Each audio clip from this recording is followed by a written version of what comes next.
What is up, my mates of YouTube? My name is Aussie Marcel, and I just wanted to say a thank you to everybody that has commented on my previous post about Australia has a big problem. It's always been apparent to me that there are numerous Australians, more than we'll ever be able to truly count, that have had their lives impacted by addiction or substance abuse problems, not just for them, but family members, best mates, loved ones, doesn't really matter. We've all been through experiences where addiction has been an issue for us that we have to sort of face. And sort of as a response to that video, I've been thinking of ways that we as Aussies can tackle that problem.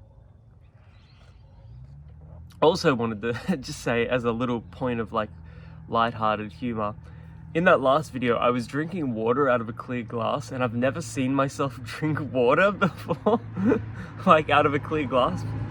Like I've never just like gone up to a mirror and just watched myself drink a glass of water. So that was an interesting experience, having to look at myself drink a glass of water. And there are some aspects of humanity that we were never meant to witness, and I think that was one of them, but that's neither here nor there. But anyways, back to how we would tackle this problem. In my experiences, I think it's men more than women typically that experience substance abuse problems. And I think that largely comes down to men not feeling as though they're able to seek help. Men simply don't want to talk about their problems. Men simply don't want to be a burden to others. And I don't think anyone is a burden, but society sort of shapes us and molds us a certain way. And the education system here in Australia, it's no different from, fundamentally, it's no different from the education system in any other Western country like the United States or anywhere in the United Kingdom.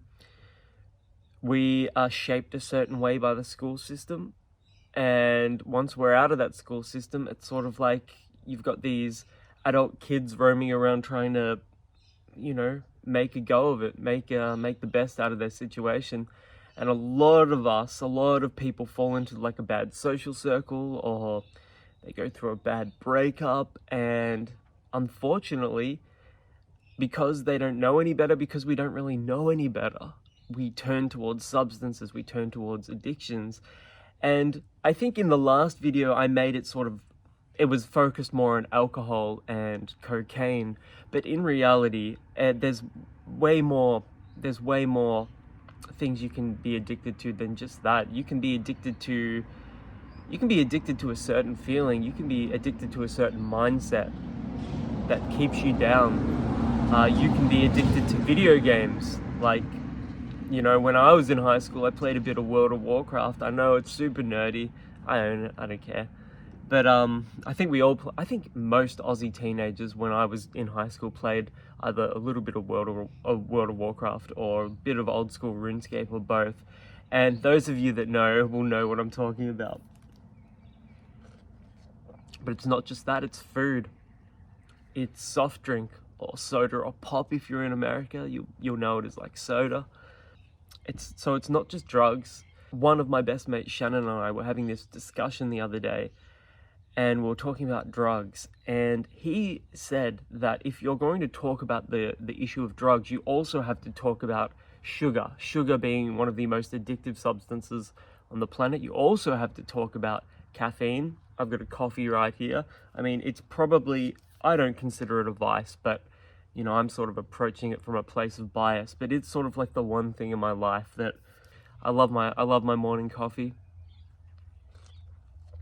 and I wouldn't give it up. But it's, I would say to him, like I say to him, that it's like, you've got to look at it, what it does to you psychoactively. Like, I have a coffee and I'm still the same person, you know what I mean? But if you see somebody geeked out on methamphetamine or something like that at your local hospital at 2 a.m. in the morning after you break your arm or something, and some guy is just off his fucking guts yelling at people, pushing nurses and stuff like that, it's almost unfair to compare coffee to that, you know what I mean? Because, and I used the example of, well, you won't see anybody kill somebody on the street for a cigarette. You won't see anybody kill somebody on the street for a cup of coffee, but would you see somebody kill somebody else on the street for some heroin or for some methamphetamine? It's likely. So it's all encompassing. There are many things you can be addicted to, and gambling is another one of those insidious problems that has their hooks in Aussies without them even realizing that it's a problem. So how do we tackle this? Well, we've got to accept that we need better outreach programs. We've got to have a better infrastructure in place for people to talk about these problems. And it starts when you're younger. It starts when you're a child. It starts with getting boys and girls, with getting young children talking about their issues earlier on. Now, we're not talking about having a whinge or having a moan, complaining or anything like that, but we've got to normalize sort of, not so much talking about your feelings, but being okay with being honest about how you feel. But just being able to talk about, but just being able to be upfront and honest about how you feel about certain things, I think that really does help. And we also need to place more emphasis on childhood trauma, and that is probably the biggest component here. There are so many different ways children can be traumatized, and oftentimes it's through abuse. And I would hope that, see, we used to have the mindset, and it was more for our parents' generations and their parents' generations, where what happened behind closed doors was that family's business, whereas in reality it's a broader problem than that, and that's how cycles are repeated. That's how these cycles of abuse continue, when they could be put down if somebody in the school system would say something, if some extended family member would say something. So we've got to be more open and honest about situations of abuse, and that is a hard one to sort of navigate, because obviously there are many different families out there that have been through that, and it does start with talking about it.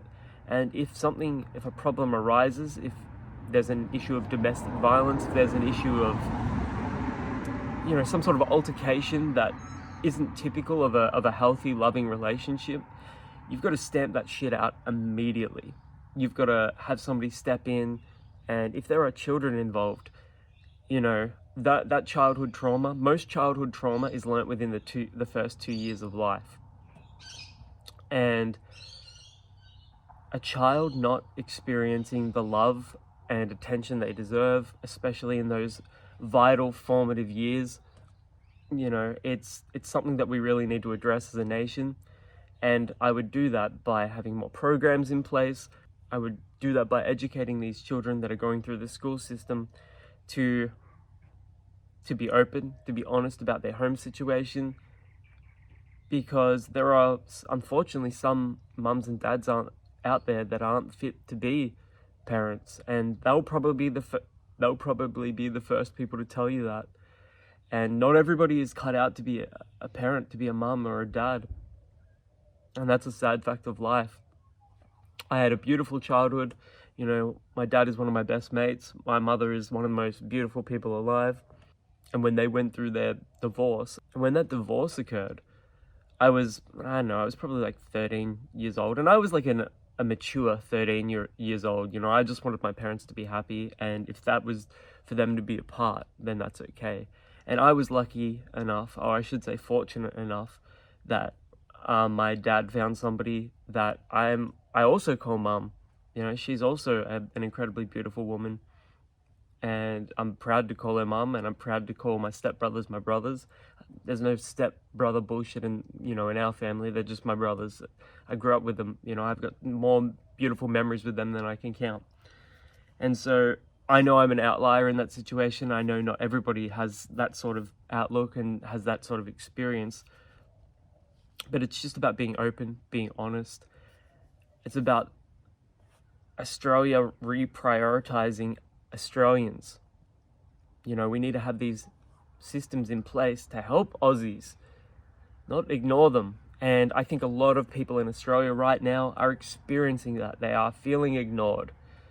They are feeling disenfranchised. They are disheartened with the current system, you know, with both the Labor government and with the coalition as well. A lot of people in Australia dislike the Greens as well.